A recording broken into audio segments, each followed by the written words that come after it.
42 Kannada.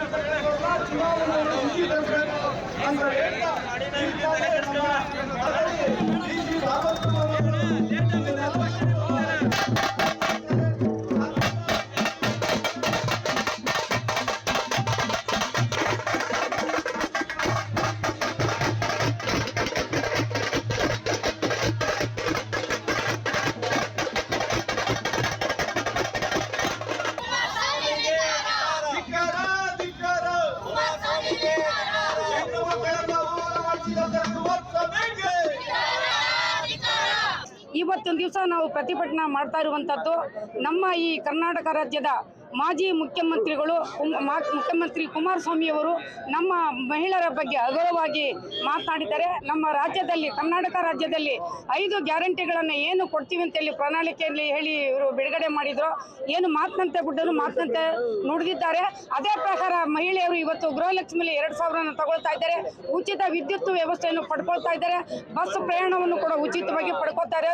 So ಅಂತ ಮಹಿಳೆಯರಿಗೆ ಇವತ್ತು ನಿಜವಾಗ್ಲೂ ನಮ್ಮ ಸರ್ಕಾರ ಒಳ್ಳೆಯ ಒಂದು ಸಾಧನೆಯನ್ನು ಮಾಡಿ ಒಳ್ಳೆ ಕೆಲಸವನ್ನು ಸಿದ್ದರಾಮಯ್ಯನವರು ಮತ್ತು DK ಶಿವಕುಮಾರ್ ಅವರು ಎಲ್ಲರೂ ಕೂಡ ಈ ಒಂದು ಒಳ್ಳೆಯ ಕೆಲಸ ನಮ್ಮ ಮಹಿಳೆಯರಿಗೆ ಒಳ್ಳೆಯದಾಗಲಿ ಅಂತ ಹೇಳಿ ಮಾಡಿಕೊಟ್ಟಿದ್ದಾರೆ.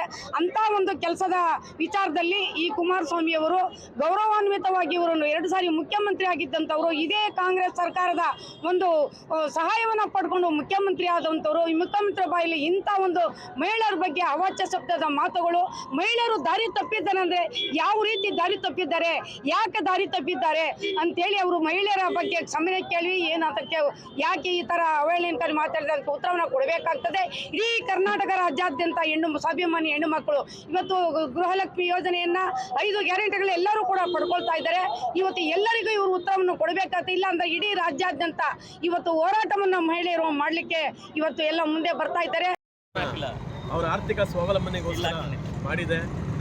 ಆದರೆ ಅದನ್ನೇ ಒಂದು ರೀತಿ ವಿರೋಧವಾಗಿ ಹೇಳಿದಂಥ ಕುಮಾರಸ್ವಾಮಿ ಅವರು ಇಡೀ ರಾಜ್ಯ ಅಲ್ಲ ಇಡೀ ದೇಶವೇ ಹೆಣ್ಣು ಕುಲ ನಾಚಿಸುವಂಥ ಒಂದು ಸ್ಟೇಟ್ಮೆಂಟ್ನ ಕೊಟ್ಟು ಏನಪ್ಪ ಅಂತಂದರೆ ಕರ್ನಾಟಕ ಸರ್ಕಾರವು ಹೆಣ್ಣು ಮಕ್ಕಳಿಗಾಗಿ ಆರ್ಥಿಕ ಸ್ವಾವಲಂಬನೆಗಾಗಿ ಒಂದಷ್ಟು ಯೋಜನೆಗಳು ಮಾಡಿದೆ. ವಿಶೇಷವಾಗಿ ಗೃಹಲಕ್ಷ್ಮಿ ಅಂತಕ್ಕಂಥ ಯೋಜನೆ 2,000 ರೂಪಾಯಿ ಪ್ರತಿ ತಿಂಗಳು ಬರ್ತಕ್ಕಂಥ ಯೋಜನೆಯು ಎಷ್ಟೋ ಮನೆ ಬಡ ಕುಟುಂಬವನ್ನು ನಿರ್ವಹಣೆ ಮಾಡ್ತಕ್ಕಂಥ ಒಂದು ಆರ್ಥಿಕ ಸ್ವಾವಲಂಬನೆಯನ್ನು ಪಡಿತಿರ್ತಕ್ಕಂಥ ಈ ಸಂದರ್ಭದಲ್ಲಿ ಮಾಜಿ ಮುಖ್ಯಮಂತ್ರಿಗಳು ಎಚ್ ಡಿ ಕುಮಾರಸ್ವಾಮಿ ಅವರ ಹೇಳಿಕೆ ತುಂಬಾ ಅಪಮಾನವಾಗಿರ್ತಕ್ಕಂಥದ್ದು. ಯಾಕೆಂತಂದರೆ ನಮ್ಮ ದೇಶದ ಹಳೆಯ ಎಲ್ಲ ಮುಖಂಡರು ಕೂಡ ಈ ಹೆಣ್ಣು ಮಕ್ಕಳ ಕುರಿತು ಭಾಳ ಗೌರವದಿಂದ ಮಾತಾಡಿದ್ದಾರೆ. ಆದರೆ ದಾರಿ ತಪ್ತಾರೆ ಅಂತಕ್ಕಂಥ ಪದ ಇದೆಯಲ್ಲ, ಅದು ಭಾಳಷ್ಟು ತಪ್ಪನ್ನು ಹೇಳಿಕೆ ಪದ. ಅದು ದಾರಿ ತಪ್ಪೋದು ಅಂದರೆ ಏನು?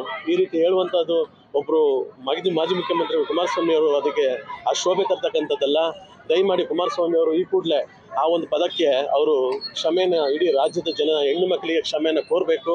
ಆ ಒಂದು ಕಾರಣಕ್ಕೋಗಿ ಇವತ್ತು ರಾಮನಗರ ತಾಲೂಕಿನಲ್ಲಿ ಒಂದು ಸಾವಿರಾರು ಹೆಣ್ಣು ಮಕ್ಕಳು ಸೇರಿಕೊಂಡು ವಾಲಂಟಿಯರಾಗಿ ಸ್ವಾಭಿಮಾನಿ ರಾಮನಗರ ಮಹಿಳಾ ವೇದಿಕೆ ವತಿಯಿಂದ ಇವತ್ತು ಅದನ್ನು ಖಂಡಿಸಿದ್ದಾರೆ. ಕೆಲವರು ಬರದೇ ಇರ್ಬೋದು, ಆದರೆ TV ಮಾಧ್ಯಮದಲ್ಲಿ ನೋಡಿರ್ತಕ್ಕಂಥ ಹೆಣ್ಣುಮಕ್ಕಳು ಪ್ರತಿಯೊಬ್ಬರು ಭಾಳ ನೊಂದ್ಕೊಂಡ್ರು. ಏನು ಎಚ್ ಡಿ ಕುಮಾರಸ್ವಾಮಿ ಈ ರೀತಿ ಹೇಳಿಕೆ ಕೊಟ್ಟರಲ್ಲ ಅಂತೇಳಿ ಭಾಳ ನೊಂದ್ಕೊಂಡಿದ್ದಾರೆ. ಇದಕ್ಕೆ ಪ್ರಾಯಶ್ಚಿತ್ತ ಅವರು ಈ ಒಂದು ಪಾರ್ಲಿಮೆಂಟ್ ಎಲೆಕ್ಷನಲ್ಲಿ ಪಟ್ಟೆ ಪಡ್ತಾರೆ ಅಂತಕ್ಕಂಥ ನಂಬಿಕೆ ವಿಶ್ವಾಸ ನಮಗಿದೆ. ನ್ಯೂಸ್ 42 ಕನ್ನಡ.